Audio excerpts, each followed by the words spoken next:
Hello mga sisi, it's me again, Miss Aliyah. And i-explain ko ito sa mga nagtatanong na mga followers natin dyan sa Pilipinas. Kasi mostly may nag-a-ask sa akin, sasabihin nila is yung post ko is expat pero ang walang application sa Pilipinas. So, ang expat po na mga client is hindi talaga siya allowed sa Pilipinas. Nandito lang yun sa Dubai. Katulad ng mga cancel paper, tourist visa, or yung mga nasa Middle East na gusto magpunta dito sa Dubai. Pero hindi namin free yung kanilang pagpunta dito.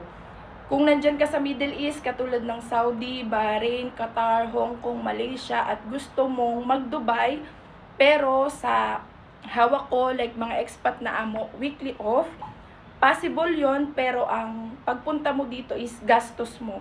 Hindi po namin yun ginagastosan.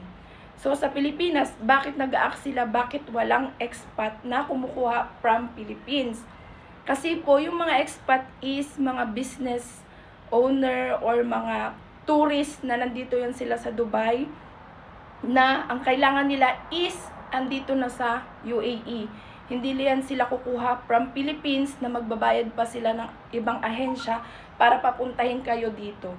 So, kung gusto mong mag-abroad nang wala kang babayaran, katulad ng pupunta ka sa Dubai na wala kang babayaran, try nyo po muna sa mga working sa bahay pagkatapos nyo ng 2 years at natapos nyo yung kontrata nyo, lumabas kayo, yun. Pwede na po kayo sa mga expat na amo.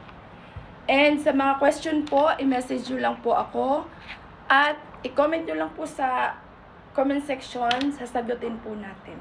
Thank you!